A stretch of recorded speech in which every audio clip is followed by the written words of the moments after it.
So you mentioned your first EP, which was called The Wizard Falls. You recorded that with Flemming Rasmussen. I think most people will recognize Flemming Rasmussen's name from the classic Metallica records, the best ones, basically. What was it like working with Flemming? That was awesome. That was he's a living legend, and he's just so talented. We had a very good understanding with Flemming, and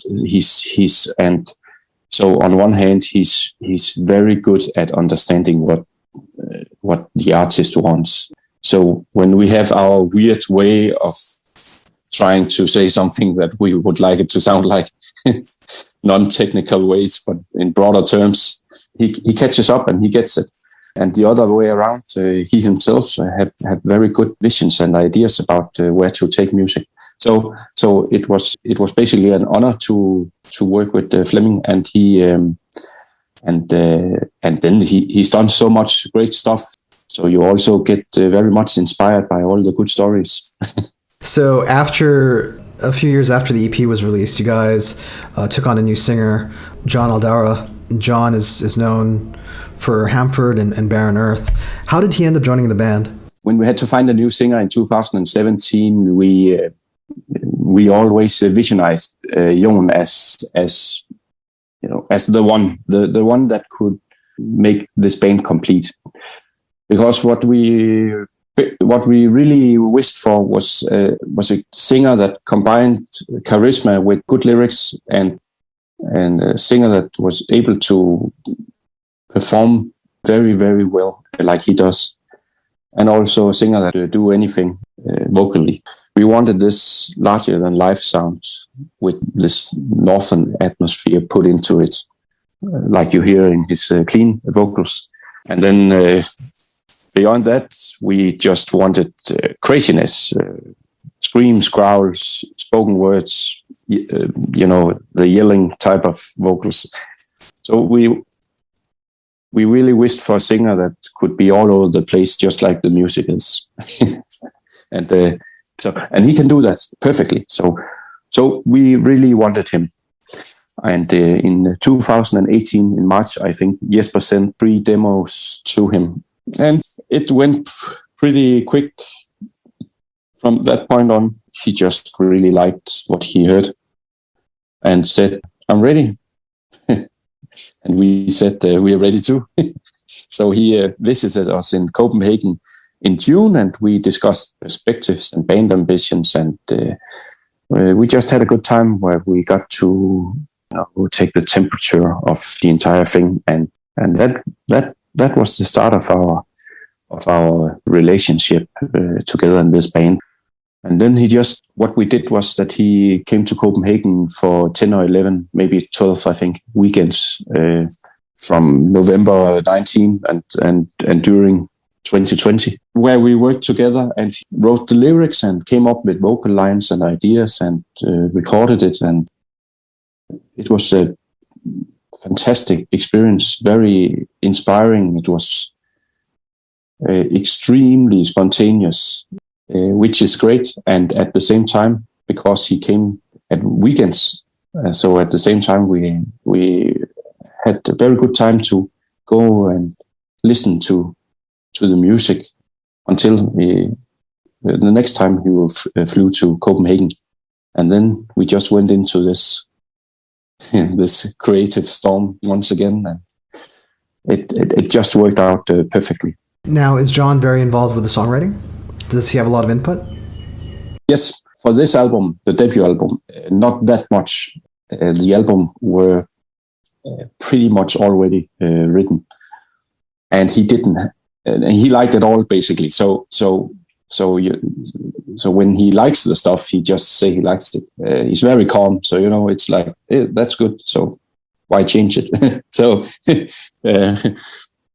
not so much on the first album. In terms of arrangement and the basic songwriting, he's more involved with the second album, where he already have had some pretty great inputs on how to structure a couple of the songs. So that's been very, very good. of course, he's totally free in regards of the lyrics. We want in our band, we want the singer to express his own words. So it's Jon. He's the one doing all the lyrics, and he's also the one who came up with the entire concept and the storyline for the album.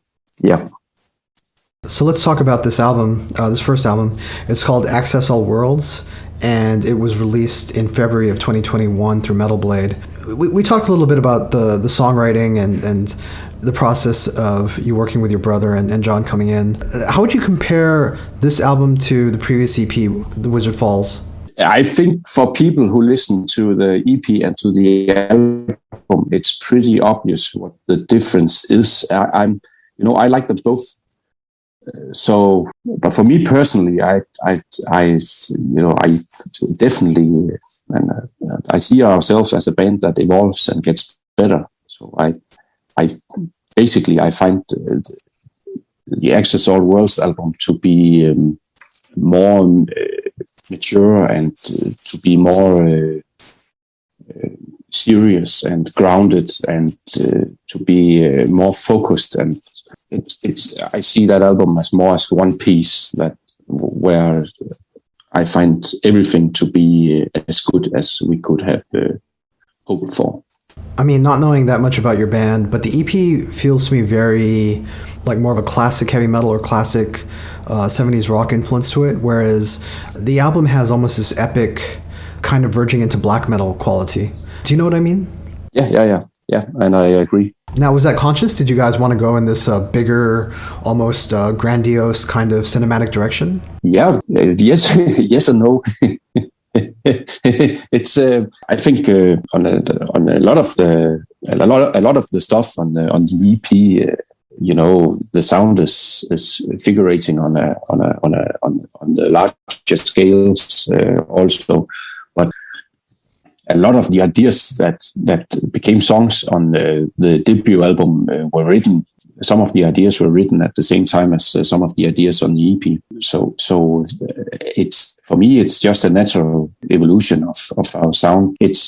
I would say that the like I mentioned earlier, when we decided to just go all metal, to allow ourselves to go metal and just write metal stuff in 2013, that was a very decisive moment.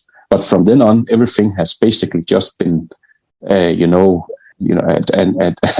natural progress of writing, and somehow this more cinematic way of writing metal has more and more become a part of how we write. But I tend to believe that that we would like to, in our music, express honesty.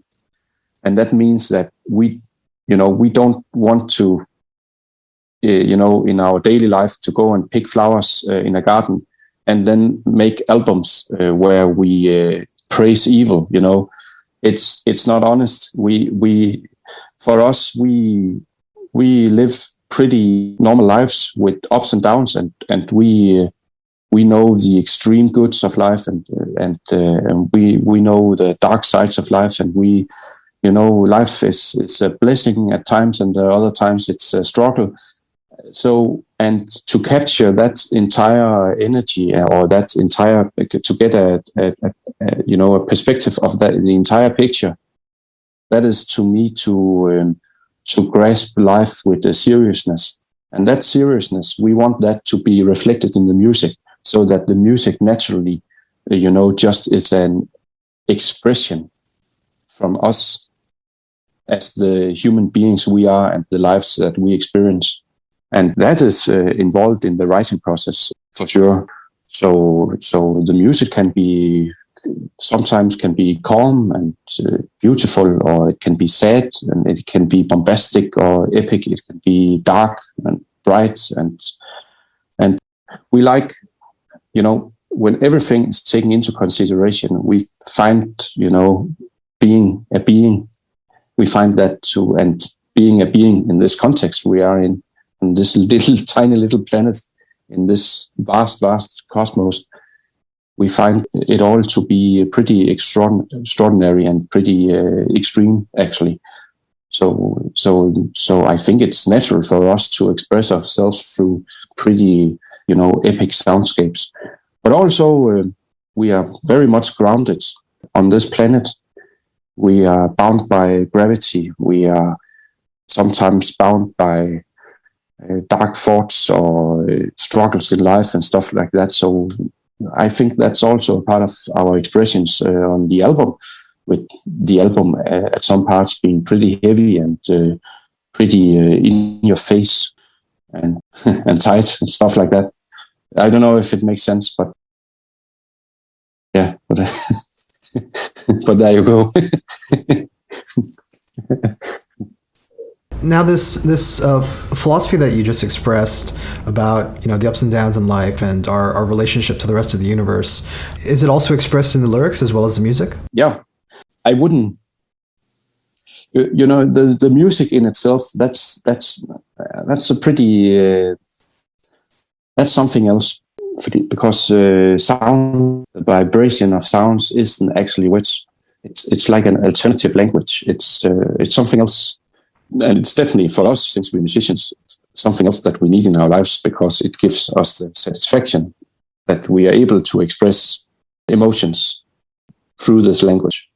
Because you can express yourself through music in ways that you're not able to otherwise. And then you have the lyrics. So you have this other world of music, and then you have something as common as the spoken word and the and lyrics and lyrical content. And somehow we have to put that together.